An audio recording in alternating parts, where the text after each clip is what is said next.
like to comment, but in Assam, we'd like to assure everybody that because our base is very low, so whoever will come out in Agnibir, normal army would have been working in the organization for 14 years. Now, Agnibir plus Assam police, it will take them to 60 years. So, in any point of time,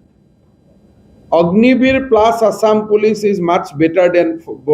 for the youth. এনে যদি কোনোবা আৰ্মিত সোমায় ই মাত্ৰ 14 বছৰ চাকৰি কৰিব পাৰিব কিন্তু অসমত যেহেতু অগ্নিবীৰত 4 বছৰ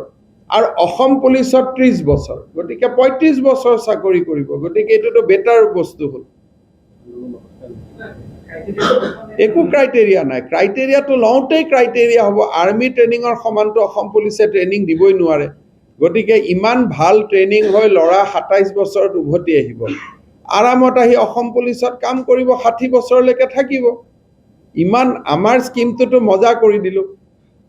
কাৰণ প্ৰথমতে আৰ্মিত যাব আমি ট্ৰেইনিং দিব নালাগে অসম পুলিচৰ ট্ৰেইনিঙৰ কোৱালিটিটো আৰ্মিৰ সমান নহয় ধুনিয়া আৰ্মি ট্ৰেইনিং লৈ আহিব কাশ্মীৰ পাহাৰত উঠাৰ অভিজ্ঞতা লৈ আহিব লৈ আহি 60 বছৰ বয়সলৈকে ধুনিয়াকৈ অসম পুলিচত কাম কৰিব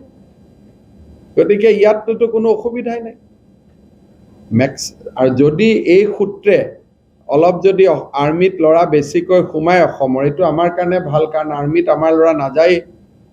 গতিকে এই অগ্নিবীৰ বা অগ্নিপথ স্কিমৰ জৰিয়তে যদি আৰ্মিত অসমীয়া লৰা যোৱা অভ্যাস কৰে এটো আমাৰ কাৰণে আৰু এটা এমপ্লয়মেন্ট এভিনিউ খুলি যাব আৰু তাৰোটো 25% আৰ্মিত সোমাই থাকিব গতিকে ইয়াতটো অসমতো এটো লৈ কোনো কথা নাই প্ৰবলেম যত লৰাবিলাকে ভাবি আছে যে যত বহুত লৰা আৰ্মিত সোমাই তাত